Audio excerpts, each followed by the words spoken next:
Hi everyone. Today I'm planting watermelons in fabric pots. I'm going to show you how I get my pots all set up for growing watermelons, and I'm going to show you a trellis that I make that's very cheap and easy to set up. I have 3 pots here. 2 of them have a 20-gallon capacity and 1 is 25-gallon. For watermelons, you want to use the biggest pot or bag that you can find. I would say 20 gallons is really minimum. Watermelons are huge plants with large root systems, so they need plenty of space for the roots to grow. You could get away with using a pot that's a little bit smaller, but it will be more work for you in the end because you're going to have to water your plants a lot more often. Watermelons have very long vines. They can take up a lot of space in your garden. I'm making a very easy to construct trellis that works pretty well. I have used them in the past. All you need is a tomato cage and 3 stakes for each pot. I use my old beat up tomato cages for this. You just flip the tomato cage upside down, set it on top of your soil. I like to bend the wires at the top and kind of hook them together. Now you just push the stakes down into your pot and make sure to weave them in between the wires to make the whole structure more rigid.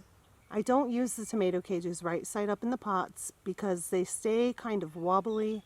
The part of the cage that would normally be down in the soil is at the top instead, allowing a bit more vertical space for the vines to climb. Depending on the variety you are growing and how big your plant gets, you may need to allow some of the vines to trail outside of the pot and onto the ground. But this vertical trellis does free up quite a bit of ground space. Make sure that you're using a nice, loose, well-draining potting mix. I'm adding some Espoma plant tone in here. It contains all 3, nitrogen, phosphorus, and potash, and also some blood meal. It's 14% nitrogen. Nitrogen is important for vine and leaf growth. I want long vines and large leaves on these plants before they start flowering and trying to produce fruit. So I always give them a little nitrogen boost at planting time. This will help feed them over the next few weeks. I add a little bit more of each to the planting hole and mix it in really good. Here's my little watermelon start. The roots look good. I loosen up the roots just a little bit, but not too much because watermelons don't like their roots being messed with. Push the dirt back into the hole and we're all set. Give it some water and be sure to check on your newly planted transplants every day to make sure they're not drying out. Little transplants' roots can dry out really fast until they get established. In the second pot, we are doing pretty much the same thing. This is actually a backup plant. It's an orange glow. The first one we planted is an Alibaba. I had planned on putting moon and stars in this pot, but the seeds didn't germinate. So I'm going to direct sow some more in here and hope that they come up. I poke holes down in the soil as deep as the first joint in my finger, and then just drop the seeds in. If they sprout, I will thin them down to 1 plant in this pot, and I will pull out the orange glow as well.